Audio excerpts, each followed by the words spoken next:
So we are here. Welcome back to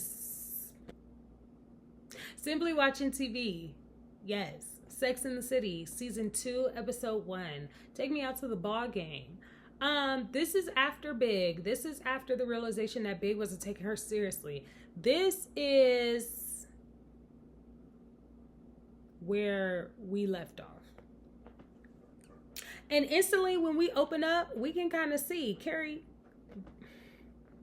Why are you looking like that? First of all, do y'all remember that fur coat that she used to wear everywhere? It looked like she wore it everywhere. It looked like it wasn't washed. And then her hair was all stringy and stuff. She's smoking them cigarettes. Like, girl, relax. It's just Big. I love the friends that instantly always feel like, hey, you're down and we're going to take you out and we're going to show you a good time. Because thank you. Don't nobody need to be wallowing in the dirt about Big. Let's get into it. Miranda had a cute outfit going to the baseball game. That fiery red hair, that orange turtleneck, that black, what was that? A puffer? Puffer with the fur around the collar? That's hot. I think I'm going to try to recreate that. Obviously not the fire red hair because I don't think it'll work out on me. But everything else, yes. Actually, Charlotte looked cute too. Charlotte does good at her look, which is supposed to be like that innocent, clean girl. She would own the clean girl aesthetic of today. Oh my God. Like, if Charlotte was Charlotte today, she would be on everybody's Pinterest board for clean girl. I mean, it was always those like neat ponytails, those like light linens, those like airy, fruity, flirty colors that she would always wear. Like, she would be clean girl aesthetic. If she's not, like, I'm sure somebody has a whole board full of like Charlotte-esque, like her wardrobe. Everything was just very clean girl. I have to give it to her. Charlotte is not my favorite character, but I have to give her her 10s when it comes to the clean girl aesthetic. She owns it. She takes it. Not Samantha in a monogamous relationship.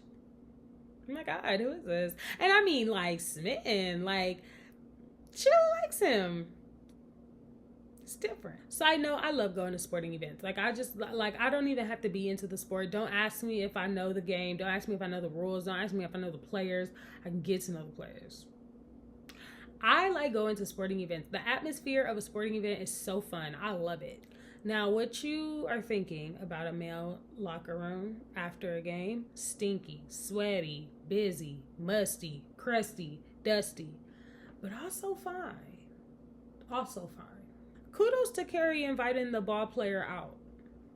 I mean, she's not that down in the dumps. Somebody else down in the dumps, they would have, okay, take this. When Tony was down in the dumps over Greg, they had to convince her to go out with the football player. They didn't have to convince Carrie to ask oh boy out. She ain't that down in the dumps. That's right. Move on.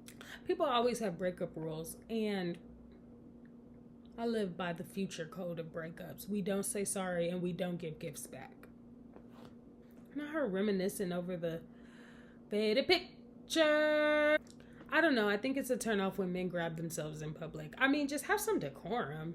What do the kids say today? Be demure. Be cutesy. Have some decorum. Like, you in an art gallery. Why are you grabbing yourself? Chill out, like, relax. Don't talk to a heterosexual conversation. Why are you talking to another man while you grabbing your stuff, talking about blowing somebody away? Like, there's so many innuendos, and I don't know if it's all on purpose or not. Like, it's throwing me for a loop. I'm confused. That's how you know you got it bad, when you start thinking you seeing him everywhere. Of course you want him to die when he sees you at the picture with the baseball player. Of course. Yeah, it's Big. Yes, I want him to lose his appetite. Seeing a picture of me and another man, I want to drive him crazy. Miranda is that one friend that can't stand to hear you complain about a man that didn't put you through the ringer. She that one friend, and I think we all got like a few of them. She's that one friend, like, girl, you got one time to complain about him and tell me what he did. I'm never listening and letting you sympathize with him ever again. I mean, she got good and frustrated. She don't want to talk about men ever. That's how you could tell Samantha really liked him, because she coached him through it. She is trying everything. Charlotte man still over here touching himself, so she thought it was a grand idea to give him a new pair of drawers.